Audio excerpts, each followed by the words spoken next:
Well then, good morning everybody. How are we all doing? Sam here, United People's TV. We're here to talk transfers. We're here to talk the latest Manchester United news. We're here to talk about Matheus Cunha. And that's a name I don't think any of us really expected to be having a conversation about. But, here we are. 15 days left in the transfer window. Manchester United need at least one midfielder. I would argue two midfielders. And realistically, on paper, you're probably saying two attackers as well. Matheus Cunha is not a name, as I said, that has really come up at any point during this summer. From Anthony and Cody Gakpo and all the other attackers that we've been linked with. Today, we're speaking about Matheus Cunha after reports emerged last night, first from Julian Arons, then TalkSport went, very TalkSport, said the deal was nearly done. No, it's not nearly done, but we will have a conversation about Fabrizio Romano's comments on that. We're also then going to be speaking about Cody Gakpo. We're going to be speaking about Adrien Rabiot because Manchester United want to get a deal done for Rabiot before that game against Liverpool.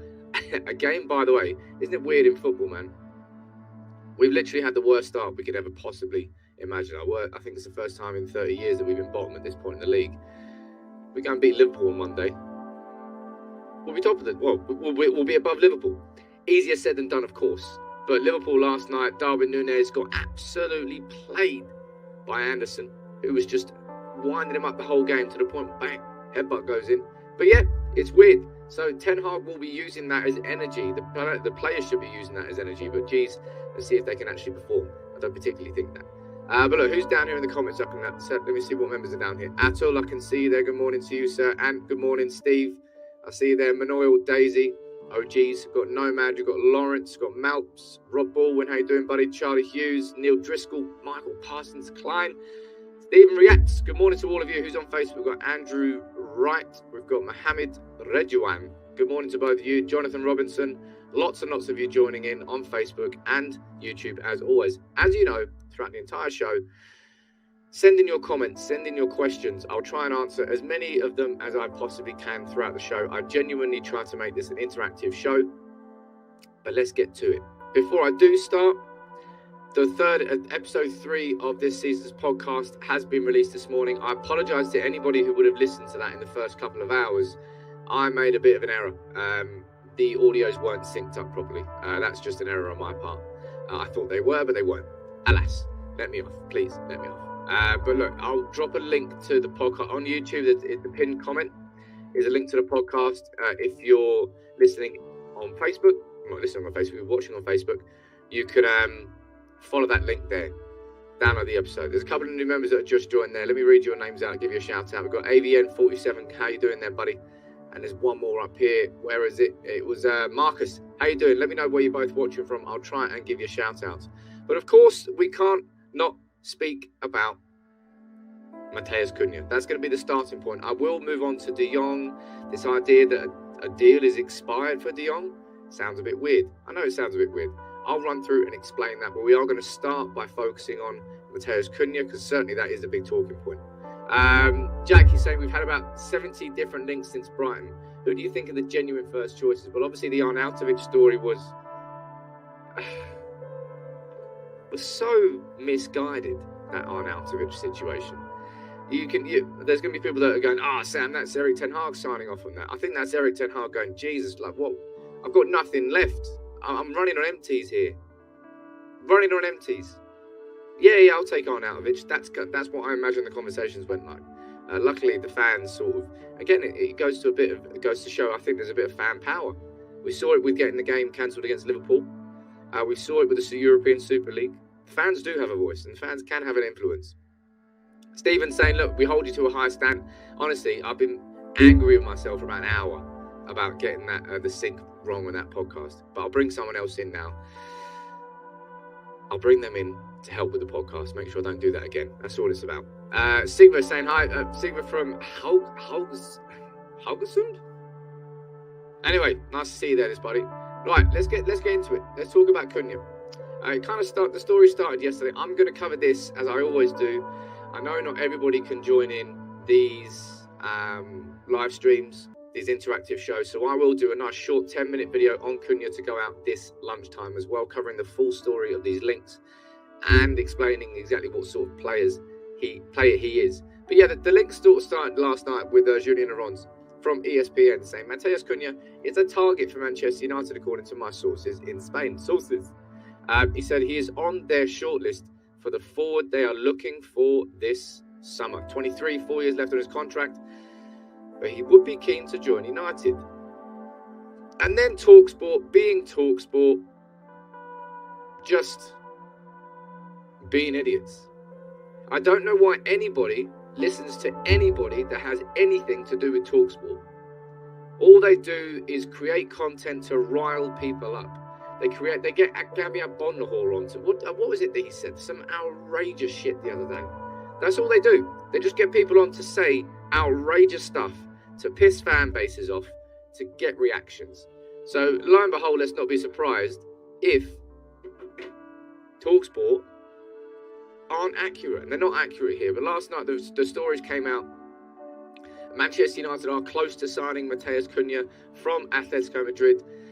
Fee is around 50 million euros. Now, obviously they've got a lot of people excited and B confused. It's like, well, what's going on here?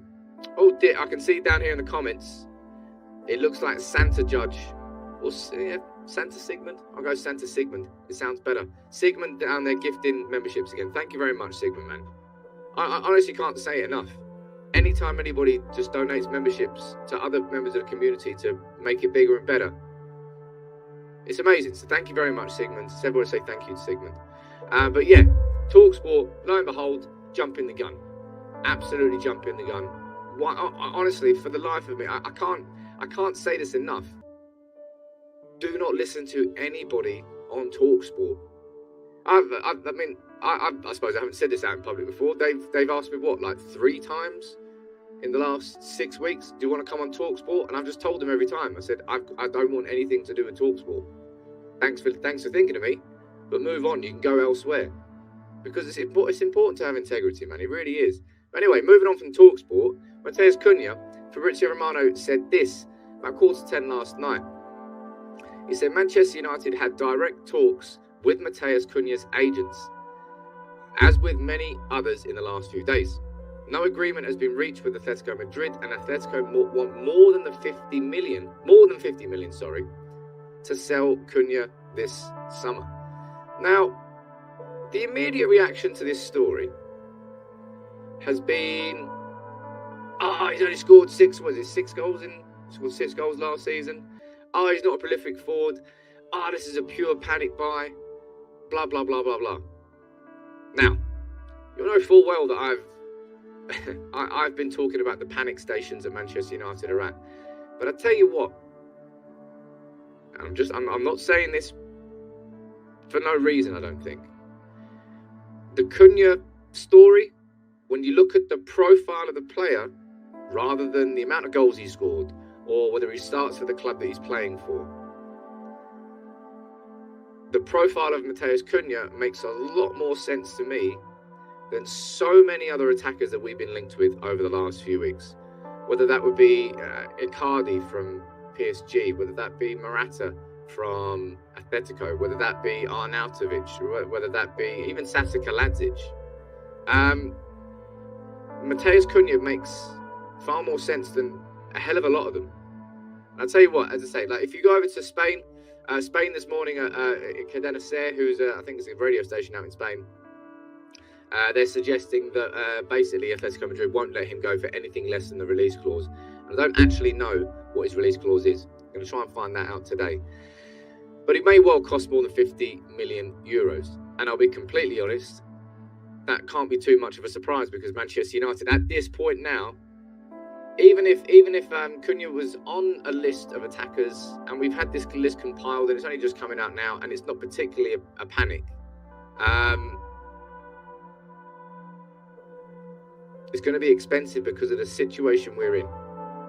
Because we've just lost the first 2 games of the season. Every single player we're going after now will carry an extra few million on top of it. Rory, you're over here saying, look, he's only played like 9 full games last season when you look at the minutes played. So his record is actually really good. Like obviously, if you go over here, if the one thing, if we rewind to the start of the summer, and we talk about the signings that Manchester United had to make, that we all felt they had to make. the one attacker that we all said that we needed to sign was a versatile forward. And that's why Christopher Nkunku was the name on the top of my list. Because you understood exactly what he was at Leipzig, the fact that he could play through the middle, but also comfortable playing on the left and the right-hand side. It felt like that was what we needed more than a pure out-and-out number 9. So am I. There we go. Oh, look at that. A super sticker. I don't know what super stickers are. Thank you very much, Jar. I think you're from New York, if I remember correctly. Imagine that. Imagine that if I remembered that. But look, Matheus Cunha, as I say, we're talking about a versatile forward. A bingo bango. I don't know why I just said that. But if you look at the positions he's played over his career, he's obviously played the majority through the middle with 90 appearances. But he's played 20 games on the right, 23 games on the left, 10 games as a supporting striker, even 8 games as an attacking midfielder, and 1 game down there as a right midfielder. He is somebody who has a bit of versatility to his game, right? And that's pretty damn cool. I say pretty damn cool. That's a weird way for me to describe that. But I would say it's pretty necessary for what Manchester United need. And this is the thing here. Again, I'm going to be covering this in a sort of full story look at the Cunha reports. That's going to go out this lunchtime. But as I said, if you want to jump on and you want to look specifically at the goal scoring stats, then you're probably going to be looking at Cunha and saying that's a really underwhelming signing. This I won't disagree with down there. I think that value is overhyped. I'll be completely honest. Every single player that we're going to be going after now is going to be overpriced. I think we all knew that Martinez was overpriced. Any player we sign now is definitely going to be overpriced. But when you look at the profile of the player here, you understand why he could fit inside this Erik Ten Hag system. What do we say is the biggest problem of Cristiano Ronaldo in this team? It's the fact that he's not used to a pressing system. That no matter how good, no matter how many goals Ronaldo scores for us or doesn't score for us, that he doesn't fit that system. Now we take a look at Matheus Cunha's scouting report, and we just go down here. And in turn, when Matheus Cunha is compared to all other forwards in European football, he's in the top 5 percentiles for pressures. He's in the top 1 percentile for tackles made. The top 7 percentile for interceptions made. And the top 10 for blocks. He is a pest of a footballer. And that's kind of what he's known as. I say what he's known as. That's a little bit harsh. He's not known as a pest. But he is somebody who has a huge, huge work rate. He is somebody who really puts himself about on the pitch. And positionally, in terms of here, I've seen him compared to sort of Roberto Firmino. You know Firmino at Liverpool. Was he a number 9? I'm not even sure he was a number 9. Nobody really could put him down in one position. He kind of floated in and around.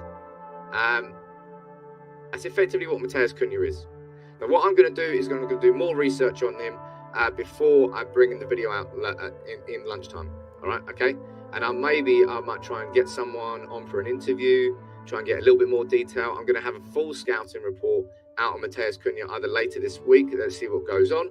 But there's no doubt that Cunha is overpriced. All right? First and foremost, I completely agree with all of you there. 50 million, I mean, by the sounds of it, more than 50 million. It's a bit crazy. But Fabrizio Romano here has confirmed that we are in talks with his agent. And we've been after a forward all summer. I'll speak about Anthony in a little minute. I'll also speak about Cody Gakpo. But the way things are going with Cristiano Ronaldo, I'll tell you what, United could really do with 2 top-level attackers. Because I just don't see how keeping Ronaldo inside this squad now is something that is going to help Manchester United and something that's going to help Erik Ten Hag. Now, you can let me know what you think about that in the comments below. Lots and lots of you are down there asking how far are we off 300k. I've no idea. Let's see if we can pull this up. We can go to the live analytics. Yeah, we can. Let's see if we can do this. Why don't we do this today on the live? I think we've done this once before, and I had to stay on the stream for absolutely ages because it took us so long to reach it. Let's see if we can do this today, all right? Because it's fun doing these things live on together. We are just over 200 short of 300,000 subs. Why don't you, if you're not a subscriber, make sure you hit that subscribe button. We'll keep going back to this throughout the live stream today, and if we can hit 300,000 on the stream today, yeah, let's do a giveaway. I haven't done a giveaway in a little while, actually. I've still got loads of these left. If we can hit 300,000, I'm just going to choose one random subscriber anywhere on Facebook or YouTube, and I'll give this to you. Sorry, let's try and hit this together. That'll be fun, man. Anyway, let's move on here, and let's talk about the others, because, of course, as I said, Matheus Cunha is the latest name on the list. Now, a name that was really, really on that list for a long, long time was Antony. And Mike Vavai just sort of confirmed, and we already knew this, right? We absolutely knew this. That Antony's basically not been an option for the club for a long time now. He really hasn't. We got outpriced for him. Next summer,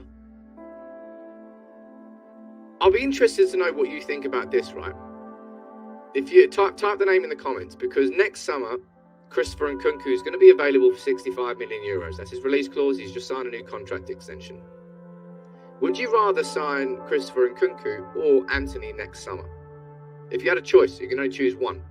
Obviously, Antony, I wouldn't say a completely different type of player to Christopher Nkunku, but say he's a pure right winger. Whereas Nkunku is somebody who plays through the middle. He can play in a number 10 role. He's a bit more versatile. I'll be interested to know what you want, who you think down there. Jonathan, you're coming in here feeling very chipper this morning. You are saying, oh my God, so many people firing in the comments. We won't get Nkunku, Rice, Bellingham or Antony. Next summer, yeah. Bellingham's going to be the story next summer. The absolute story next summer. I'd love to sign him. Let me go down here and see what you're thinking. Who would you want to sign? We've got a fan, you think Nkunku, down there. Quite a few of you would want Nkunku, I'll be honest. Or you're saying that as well. But Antony, I'm going to call you Antony for now. Why not? Lots of you want him, but I'll be honest, it's a bit, in an ideal world, of course you're going to say that. In an ideal world, you're going to go and sign both. But I don't think United are going to go and spend, 40 million euros on two attackers next summer. Jeez, I don't know where our priorities are going to be next summer. Because I think we have to replace Ronaldo this summer. But going down here, honestly, it blows my mind how many of you always engage. And I suppose that's what makes these shows truly interactive, is you actually engage with me too. So thank you very much for all the comments you fire in. Lots and lots in here. And I'll tell you what, it's a big split down there. Big split. My gut would tell me Antony, because he's worked with Erik Ten Hag before. But Christopher Nkunku, I think if I was looking at this summer and what was an ideal transfer window, he was a major part of it.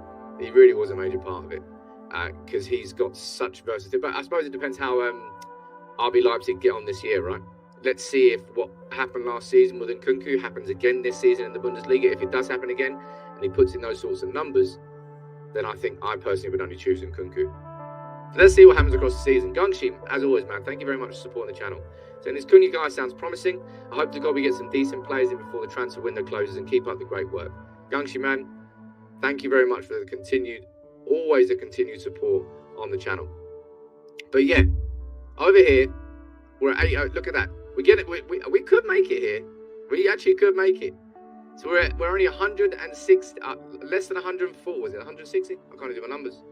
160 subs short of 300,000. We can do that on the stream. That'll be damn cool, man. So if you can, make sure you subscribe, and I will give away this shirt to just one random subscriber. Now, on top of the Antony story, we can talk about Cunha all day long if we want to, but we can also talk about Cody Gakpo. Cody Gakpo is somebody who Manchester United are interested in, for sure. He's somebody who Erik Ten Hag would want to bring in, for sure. But unfortunately for Manchester United, because of this game and because it's a two-legged affair, this is not something that's going to get resolved anytime soon.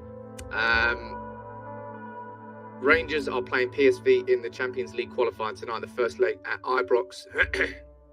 Second leg on the 24th of August, I believe.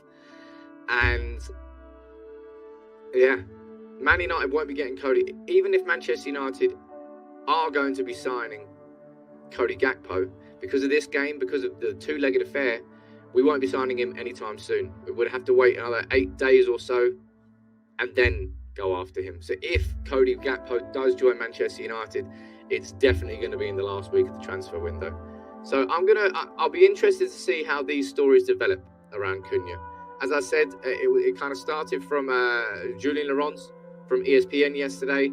TalkSport chatting shit. A deal was not close for him, man. It's just that we're talking to his agents.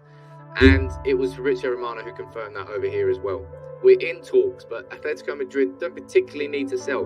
But Cunha, if you go down and look at his stats, he is a versatile forward. And that, I believe, is something that benefits Manchester United more right now than signing an out-and-out striker. That's what my gut is telling me. Simply because I think the way that we played positively in the pre-season was about Martial, Rashford and Sancho sort of moving around, switching positions. No one was particularly tied to one spot. And playing with the press. Winning that ball high up the pitch was so critical to how United played in that pre-season. It's just something that we haven't done yet. It's something that we've just is completely disappeared from our game in these first 2 matches. It's what other teams are doing to us, but it's not what Manchester United have been able to do to other teams. And that has to change. It has changed against Liverpool. It really, really does. Hey, Salim, what are you doing, man? Salim's down there throwing in... You see that? You can't see it. Right, there he is. Salim, throwing in 10 gifted memberships. What an absolute don. Thank you very much, man. How short are we? Where are we at? We're 842. Let's see if it flies up at all. 844. We're going to get there. I tell you what, we might make it. I think last time I did this, I was like, I was lingering around for ages, trying to wait for it to go up there. But we only need 140. And I reckon we've got half an hour here. So 140. Let's see if we can do it. If you're new, make sure you hit that subscribe button. But moving on from attackers, midfielders, man. I don't know how. It feels like I'm going to pull my hair out. The amount of times I've had conversations about the fact that Manchester United need to sign midfielders on this channel, I'm sick to the back teeth of it. It's almost like we're doing it on purpose. Like we're just avoiding signing the players that we desperately need. It's outrageous. And this summer, of course, it's all been about Frenkie de Jong. I will speak about Frenkie de Jong in a little bit, but I'm going to focus on Adrien Rabiot. This is coming from Jamie Jackson from The Guardian, and he's saying that Manchester United want to try and get a deal done for Rabiot this week. Now, it's sort of, I suppose this is the sort of conversations we have every week. Oh, Frenkie de Jong this week, oh, that week, blah, blah, blah. But Manchester United, we've already agreed the fee with Juve. It's going to be somewhere in the region of £15 million. But personal terms currently are the issue. Let's find out.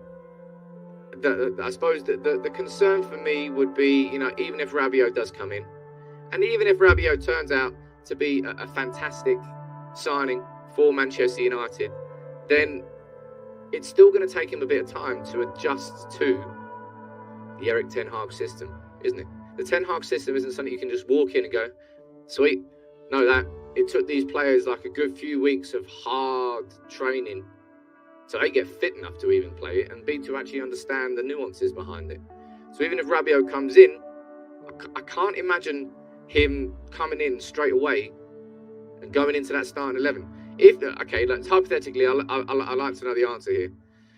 If Manchester United sign Adrien Rabiot by Friday, I don't think it's going to happen because I know Manchester United, but let's speak hypothetically here. If we sign him by Friday, do you think he goes into that starting 11 against Liverpool? Type yes or no. I'll be interested to know where you stand on that. I think that's a good question to ask. Going down here, mate, honestly, it blows my... Warren, man, thank you very much. It blows my mind that I think it's the biggest compliment I can give to this community is these gifted memberships. Because it's your way of saying, here you go, come in, join it, become part of it. And I think that's the greatest compliment you can give to the whole community. You enjoy it so much that you want others to be part of it. So honestly, Warren, thank you very much. Salim, thank you very much. Just thank you, everybody. From the bottom of my heart, it's amazing.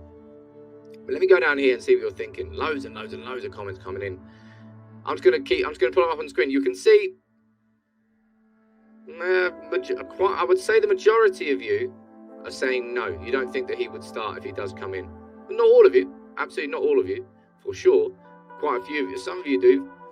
I don't personally think. Wavy, I can't really do polls because I've then got to have another window open and then do the poll manually.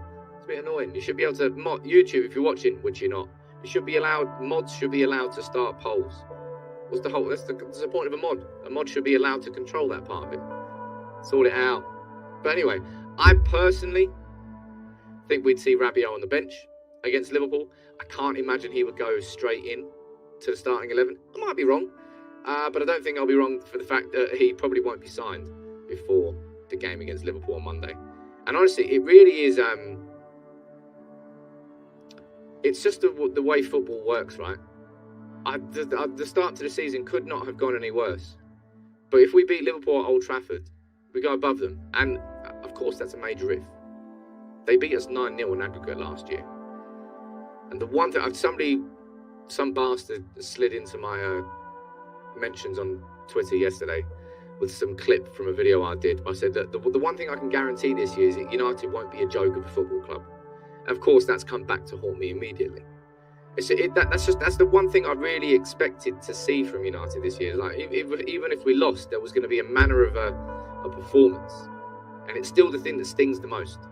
It's not just the losing by United. It's the manner of the losing. It really is. It's like you can forgive people. Every United fan would forgive United for losing games if you genuinely, as a fan, felt they literally tried everything they could have possibly done to win that game. But you can't say that about any of these players.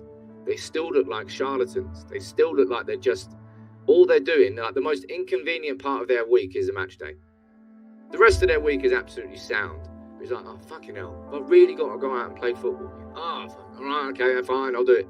That feels like the mentality of these players going into games. It's weird. James, how you doing there, buddy? Let me know where you're watching from. I'll try and give you a shout out.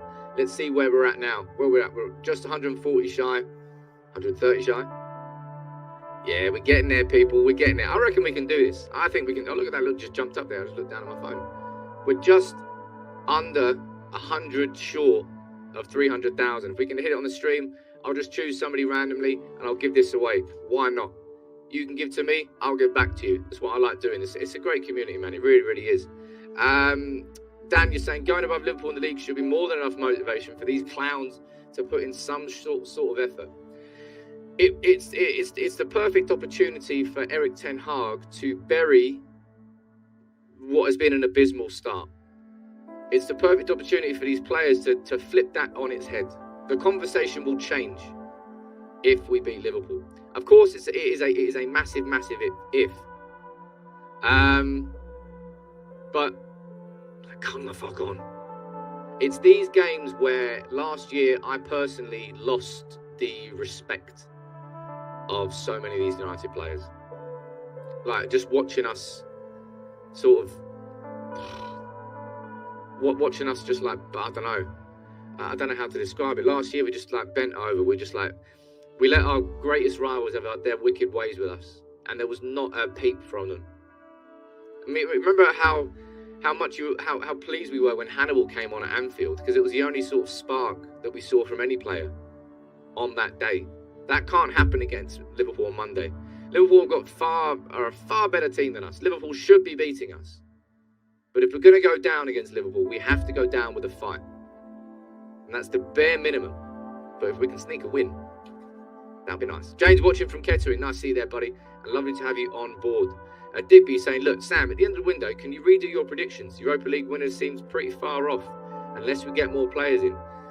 Maybe I will. I mean, I'll be honest, I don't think predictions I ever get particularly close.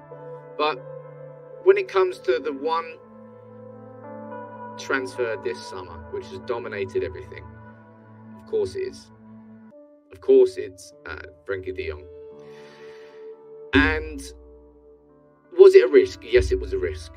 I still stand by the fact that we don't know what of course we don't know what Erik Ten Hag knows, but I don't particularly see Erik Ten Hag as a dumb man. I see him as a smart individual, somebody who's very aware of what's going on and very aware of what's necessary and what's needed. And I don't think we would be this far down the line with De Jong if he didn't know a little bit more than what we know. Now, Marcel van der Kraan, who of course writes for The Telegraph, out in Holland, this is what he said about the De Jong situation yesterday, which confused people a little bit, confused me a little bit as well, actually. I've heard from very strong sources that Manchester United's offer for De Jong has expired. New negotiations will have to begin. They will have to make a new construction to fulfill the economic wishes of the player. Now, as far as I read into that, I believe that means that we had an offer on the table for De Jong himself. Whatever those wages were, X amount per week, and we'll cover X amount of your deferred salary. It sounds like that's expired rather than the 75 plus 10 offer that we gave to Barcelona. But here we go. I'll be honest, not much has changed. In the last week, it's all gone a bit flatline on De Jong. He didn't start against in Barcelona's opening game of the weekend. Came on, I think, in the 60th minute for Gavi.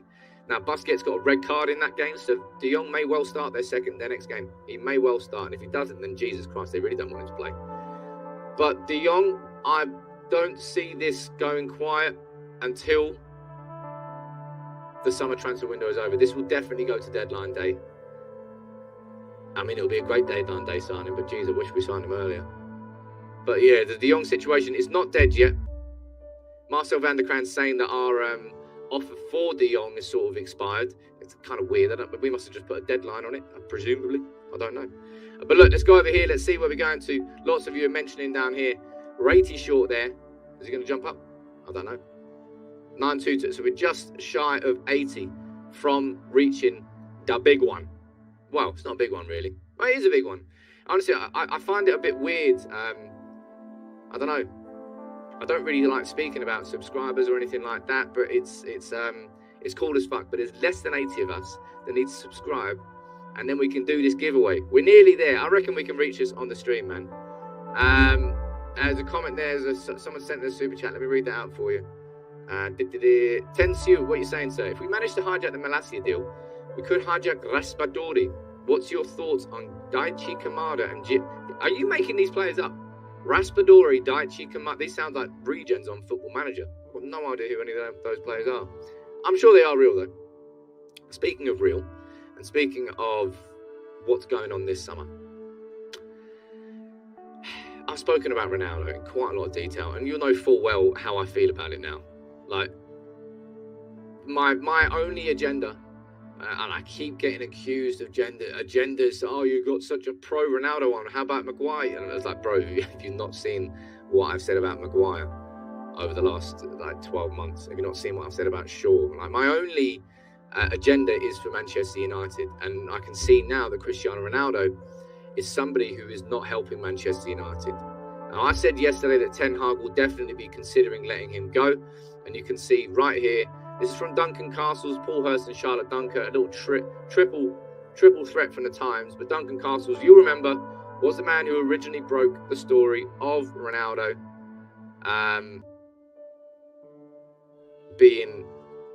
wanting to leave Manchester United. And I go down here, and it's so...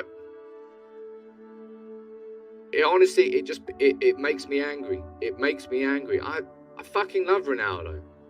He's quite literally the greatest player I've ever seen in a Manchester United shirt.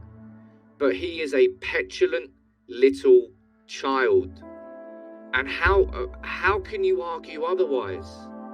The dude's eating on his own in the canteen. The dude's flat. He doesn't want to be here. He's trying to force his way out of the club. Why is any United fan supporting anything he's doing? Oh, he's the greatest goal scorer of all time, Sam, yeah. Yeah, I know he is.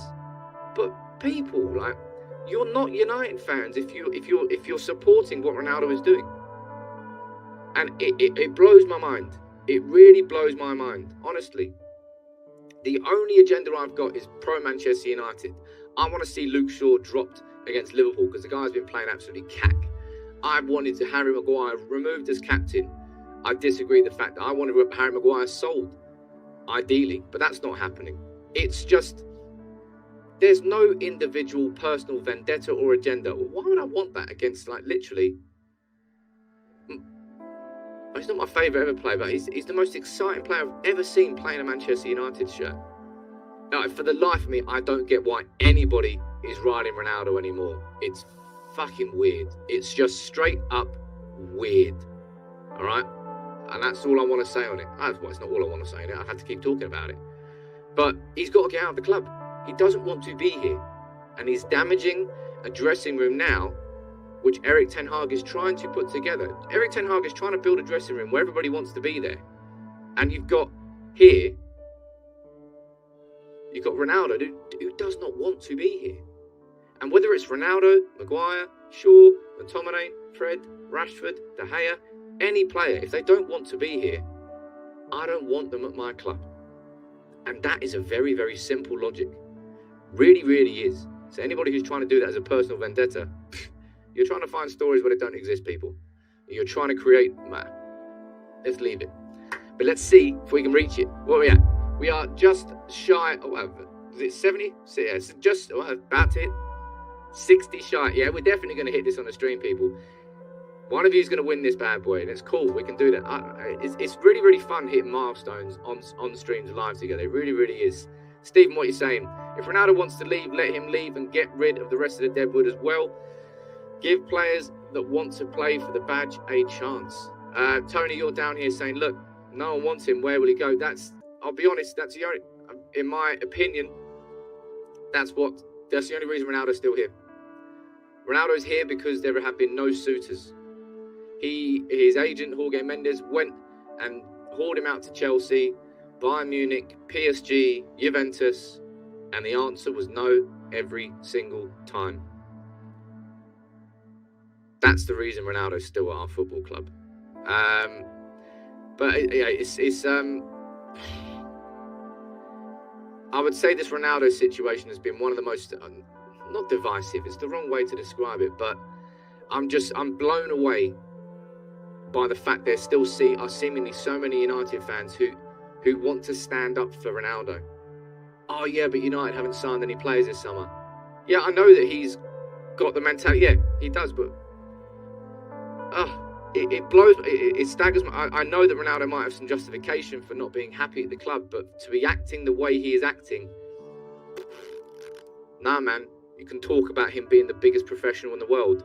What I've seen in the last few weeks goes massively against that. And I remember when Ronaldo left the club back in 2009 as well, and he agreed with, I think it was Sepp Blatter, that he was being held as a slave at Manchester United.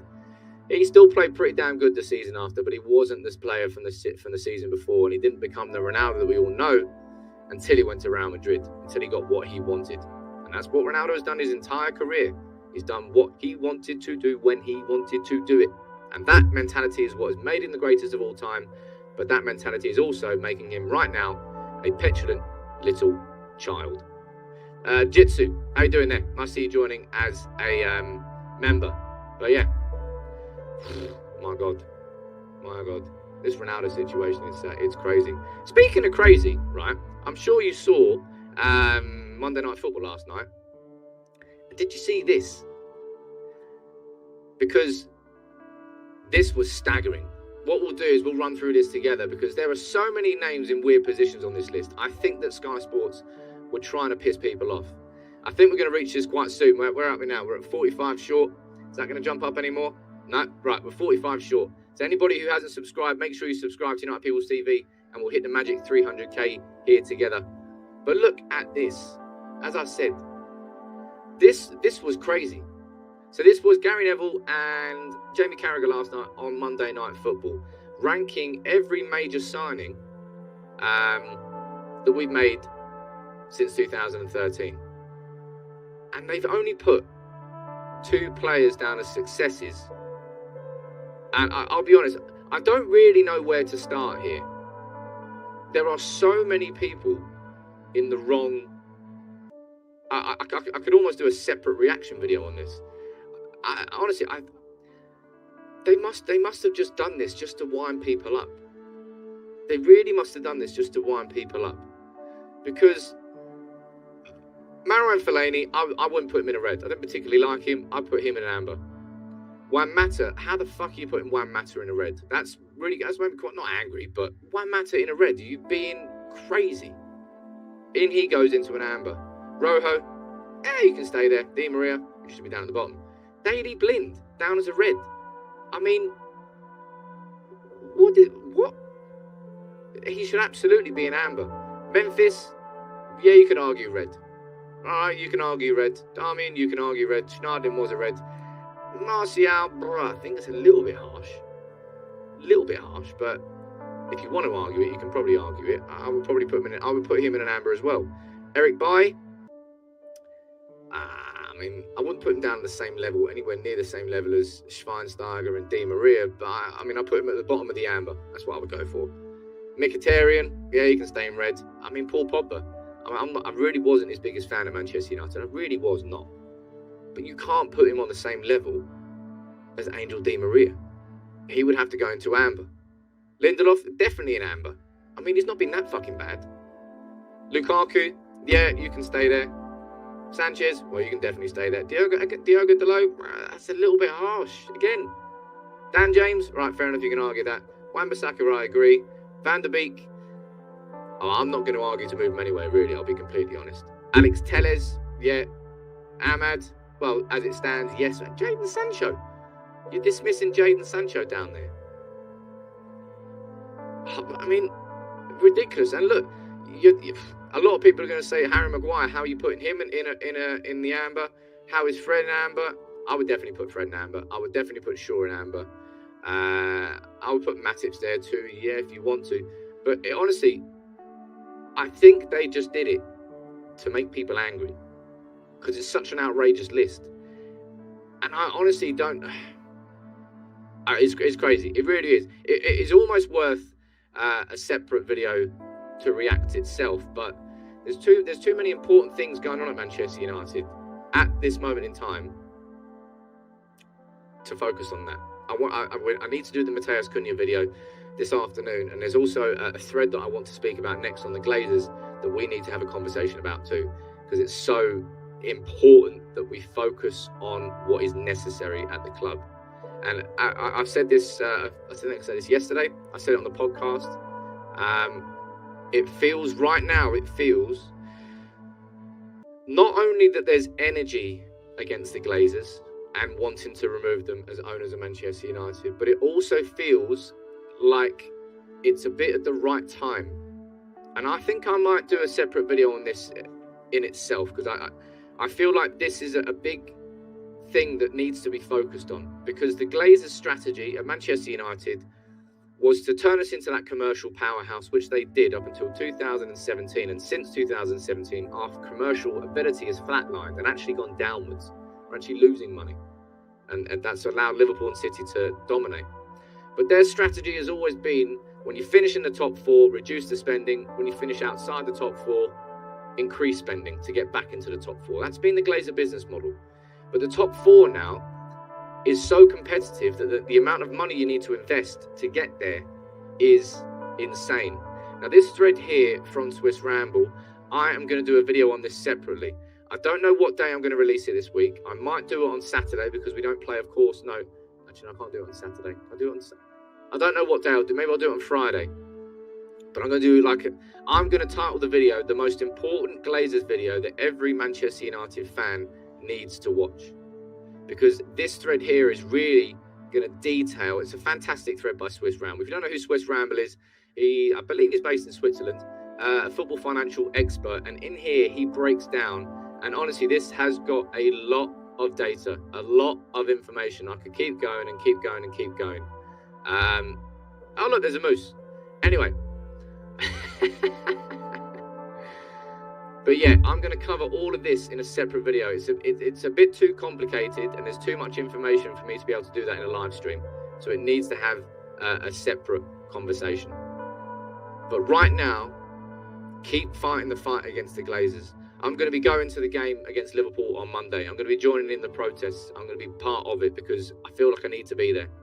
The amount of time that I spend here And I love what we do here, but me being here removes my ability from being there. And I think it's going to be more important for me to be there on that day, on Monday, because I think it feels like it's going to be a little bit different. I don't know whether it's going to be, I don't know what the conclusion of the protest will be, but it feels like something's going to, I don't know, it feels like something's going to happen. It feels like something's going to happen. But look, let's head over here. What are we at now? We are 29 short. 29 short of getting 300k live on the stream together, people. If you're not subscribed, where have you been all your life? Make sure you subscribe to United People's TV. Just drop a like on the video too. That will help the channel. And then I'm just going to choose one random subscriber, member, I don't know, anybody, to give this shirt away to as a thank you for helping us get here on 300k live on the stream together. I'll leave that on screen now. There's quite a few of you down there in the comments. You're asking me about Michael Knighton. Now, you remember that I invited Michael Knighton onto the channel yesterday publicly. I'd already spoken to him in his DMs. I'd already spoken to him like 6 months ago via emails. But he's not responded. He's not responded at all. So I don't really know what's going on with Michael Knighton. I would like to think that he would come on the channel. I'm not going to be somebody who just tries to dig him out. I'm not a TalkSport type thing. There's just questions that need to be asked.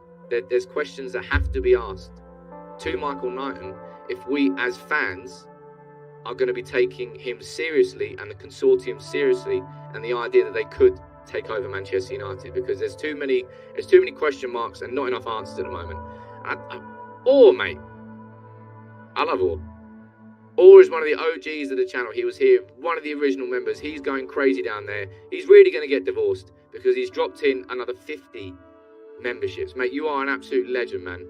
You are a serious dude. Honestly, everybody down there, exactly, wow, indeed. I was going to bring up a comment there. That's from him there. Orr, you are an absolute legend of the game, man. And you all are. Honestly, the community that we built here has been, it's been built off the back of positivity, not just for the sake of it, but everybody wanting the club to move in the right direction. Negativity is not a currency that I thrive on. I don't do well when United is shit. I'm bored of United being crap. And that's why I'm so excited about the season. Is why the start of this season has hurt so much. Siram, you're saying good community built here. Who do you think will sign from these four? Frankie, I don't think we'll sign him now, but I really want us to. Rabiot, we will. Anthony, we won't. And Cunha, whether it's Cunha, whether it's Gakpo, I don't know who it's going to be. But we have to sign attacking players. We really do. And you see Wolves, they're just about to sign Matheus Cunha, the guy from Sporting Lisbon, for like 40 million. He would be an amazing signing for us to make. But yeah, it's awesome to be able to do these sorts of milestones here together with you live on stream. So I think we're about to hit it there. Right, come on then, ladies and gents, look at that. Woo! Hell yeah, 300,000 together here live on the stream. Who's going to get this? I've got no idea. I'm going to choose... Who have we got? Let me close my eyes. It's going to be you. Nanda, congratulations, my friend. You have won this. You need to slide into my DMs on Twitter so I can actually send this to you, because I need your address. I won't be able to message you on YouTube. So it's up to you, my friend. But honestly, thank you everyone from the bottom of my heart. This community is getting bigger and better, and it's fantastic. It really is. It's actually a community. Jonathan down there, 300,000 Muppets, all wasting our. Well, we really are, man. But look, mate, Gungshi as well, mate. You're an absolute legend, man. Thank you very much, man. Your generosity is unrivaled, and I hope you're still wearing this. But look, that's fantastic. That really is. I'm a little bit speechless, really. 300,000. We've grown a lot over the last 6-7 months, and I'll be honest, I've done a lot of work over the last 6 months or so, really into this channel and making the content as consistent as possible and I think as good as possible. And I can't wait to see what happens across the course of this season. I still stand by the fact that Erik Ten Hag is the best thing that this club has done in a long time. I can't wait for so many of these players to leave. I don't know how we're going to change it around in the short term. In the long term, I absolutely think we're heading in the right direction. We are on the right path with Erik Ten Hag. But things have to change and change very quickly. We've got Liverpool coming up. As I said, It's weird. It's just the way it goes in football. But if we beat Liverpool on Monday, we go above them in the league. They started the season with 2 draws. Darwin Núñez getting a red card. Liverpool are not flying high. It seems like a decent time to play them, but at the same time, they're going to want their season to kickstart. But what an opportunity this is for Erik ten Hag to pull these players in and go, you've all been embarrassing. You've all humiliated me and humiliated yourselves for these first 2 games. But go out there at Old Trafford, beat Liverpool, get everybody back on side, and let's see what happens then. I hope full well that it does happen, but I don't know whether it will. I think, I can't really have too much I can't really have too much hope about United, I'll be completely honest. They keep hurting me this much. But hey, that's absolutely wicked. We just did that on the stream together there. A couple of 100 more subscribed. Mate, honestly, man, thank you very much. I'm going to keep doing the work I'm doing. I apologise to everybody who listened to the podcast for the first couple of hours because it was out of sync. Sue me. Well, you would if your name's Michael Knighton and you want to sue Stephen Housen. That was really weird. Remember that? It's all part of it. Anyway, podcast is out this morning. We've done a live stream here today. I'm going to get a video done on Matheus Cunha because lots and lots of you won't really have much of an idea of who he is. So I'm going to do an informative video on Cunha, help you understand the profile of the player. And while the likes of like Morata and Arnautovic and Icardi, there's been lots of players that we looked at and gone, that's just reeks of a panic signing. Cunha is more of a profile type signing. This one, I can understand far more logic behind it. So while it might seem like a panic now, there is logic to this one compared to the other ones. Peely Boy, I see you there joining as a member, but you're an absolute G, man. Thank you very much for donating 50 subs. Warren, you donated 10 as well. Sigmund, you donated 10 as well. All of you, bottom of my heart, thank you very much for helping this community get to where we are. It's a genuine community. If you're not part of the Telegram channel, please would you go over there and become part of it. Let me get the link here. It's free to join, okay? Really is completely free to join. It's something that I've built to hopefully bring all the communities together from YouTube, from Facebook, from Twitter, all in one place. The link is down there now. Go and join it. I'll see you on there later today. 300k, man. That's wicked. Thank you all for making it happen. Have a cracking day.